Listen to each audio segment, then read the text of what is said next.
Olá, Bia, tudo bem?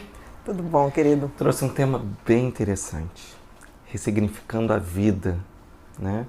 E quando a gente pensa um pouco sobre o ressignificado da vida, na maioria das vezes a gente para pensar muito nisso quando a gente tem grandes tragédias, quando a gente está passando por algum momento de doença ou remissão à morte, alguma coisa desse tipo.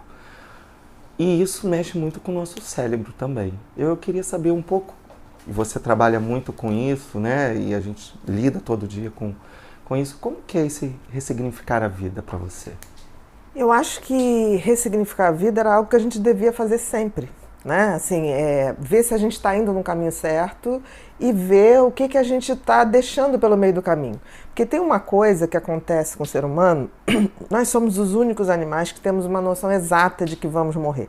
Né? Que a gente tem uma data, a gente sabe a data de chegada, mas a gente não sabe a data de saída. O que acontece é que para a gente viver, é como se o cérebro tirasse essa informação de que a gente é finito, de que a gente vai morrer. É por isso que a gente vive não pensando na morte. E a gente vai fazendo projetos, a gente faz projetos para meses, para anos, para uma vida inteira. É uma certa, como é que eu vou dizer, uma proteção, né, que o cérebro faz no sentido da gente ir vivendo para a gente não ficar com aquela coisa mórbida de pensar que tem um fim. Por um lado, isso deixa a gente viver a vida muito mais solto, mais leve, poder de fato fazer planos sem estar pensando nessa sombra, digamos assim. Mas também faz com que a gente deixe de ter isso, que é ressignificar a vida, que é redimensionar a vida, que é absolutamente importante. Porque assim, a gente pode viver várias vidas numa mesma vida. Do momento que a gente para e fala assim, peraí, o que eu estou fazendo com a minha vida? Né? A gente tem várias possibilidades, a vida não é uma fatalidade. Tipo assim, escolhi uma profissão, escolhi um casamento, escolhi coisas que são eternas. Não são, porque nem nós somos. Então, assim, é bem comum que as pessoas façam esse processo de reavaliação quando elas se deparam com alguma coisa que deixe muito claro a sua finitude. Então, assim, em coisas trágicas, em que as pessoas perdem tudo, ou vivenciam uma situação de muita dor, uma tragédia coletiva, né, como um desabamento, como enchentes, isso ocorre muito, que é tipo assim, o que resta, o que eu vou fazer da minha vida? Ou então, quando as pessoas se deparam com alguma doença ou alguma coisa que elas falam assim, nossa, agora é sério, agora eu posso realmente não mais viver. E aí é nessa hora que as pessoas se fazem perguntas do tipo, eu vivi uma vida até agora que eu queria, o que eu estou fazendo está dando sentido à minha vida, o que eu deixei de fazer que eu faria mais? Então, assim, é um momento de muita reflexão. Você trazendo isso, agora há pouco tempo a gente esteve no show do Padre Fábio e ele falou sobre o sentido, o que a gente necessita para ser feliz, né? E aquilo me fez pensar muito, eu parei e falei um pouquinho com você ali na hora do show e ele trouxe alguns exemplos que ficaram latentes dentro de mim. Um foi quando a gente guarda as nossas louças para um jantar mais especial e esse jantar especial é todos os dias. Deveria ser. Deveria ser, né? A experiência do vinho, que a gente guarda o melhor vinho para a melhor ocasião e a gente não sabe qual é a melhor ocasião ou deveria viver um pouco mais, né? E isso me fez pensar assim, a gente tem que viver muito mais esse hoje e sentir cada momento e respeitar. E isso me fez muito essa semana e me fez pensar em trazer esse tema para você. De repente você começou a pensar nesse redimensionar. É interessante você estar falando isso. Sim, eu acho que o que ele quis dizer é isso, né? Que a gente não pode estar esperando o tempo todo o momento ideal para ser feliz, o momento ideal para dizer eu te amo, o momento ideal que a gente vai realizar determinados sonhos. A vida não para, ela é aqui o tempo todo. Eu acho interessante que tem pessoas que falam assim, quando eu me deparo com uma situação ruim, eu queria parar o tempo. Ou quero minha vida de volta. Ninguém nunca roubou sua vida está aqui o tempo todo. Então, assim, a gente tem que ver o que a gente vai fazer. Eu costumo dizer que a gente tem que viver nossa vida como se a gente estivesse o tempo todo criando memórias para num futuro eu poder falar assim, valeu a pena, eu olhar para trás e valeu a pena. E criar memórias passa por você levar um dia a dia. com carinho, com amor, com bom humor, dar esse tom de olhar para uma cena, por exemplo, que a gente está fazendo agora aqui, e falar assim, eu vou lembrar disso daqui a 10 anos, daqui a um ano, daqui a uma semana, e vou dizer, valeu a pena estar no feriado, trabalhando e fazendo o que a gente gosta. Então, talvez a grande mensagem de redirecionar a vida, ou redimensionar, ressignificar, seja isso, a gente poder tá criando memórias boas. Ou para quando a gente ficar bem velhinho, ou para quando a gente se for. Porque quando a gente se for, que a gente deixe boas memórias para as pessoas. Você fala uma coisa que é muito interessante, eu acho que deve ter sido no período de... Hoje, convivendo mais com você, eu vejo que os seus filhos, quando nascem, na verdade, vêm de um bom tempo de pesquisa. Então, eu associo essa fala sua ao mentes consumistas. Você sempre fala assim, as pessoas têm uma necessidade de viver para o consumismo, de comprar, eu preciso ter uma casa, eu preciso ter um apartamento, eu preciso ter aquilo, né? E chega um momento do ressignificar a vida, que isso tudo fica. E que, na verdade, você foi a vida inteira vivendo em função dessas matérias e não aproveitando os momentos que você poderia estar sentado num bom papo, num bom show, com bons amigos, com a sua família, poder dizer um eu te amo, tomar um café da manhã com a família, né? Eu costumo dizer o seguinte, há pouco tempo me aconteceu uma coisa muito curiosa, quer dizer, está acontecendo. Eu tive uma alteração no exame de sangue relativo a um órgão chamado pâncreas no organismo, e aí começa a pesquisar. Isso começou em dezembro, começa a fazer pesquisa, e o que tem, o que não tem. E aí chegou um momento que o médico, muito, muito bacana, chegou para mim, Bia, está na hora da gente fazer exames mais elaborados, porque a gente não está conseguindo descobrir exatamente o que é isso. Me pediu um PET scan. Um PET scan é um exame que você mapeia o corpo inteiro para você ver se detecta células cancerígenas. Falei, ok, pô, vamos lá, vamos pedir.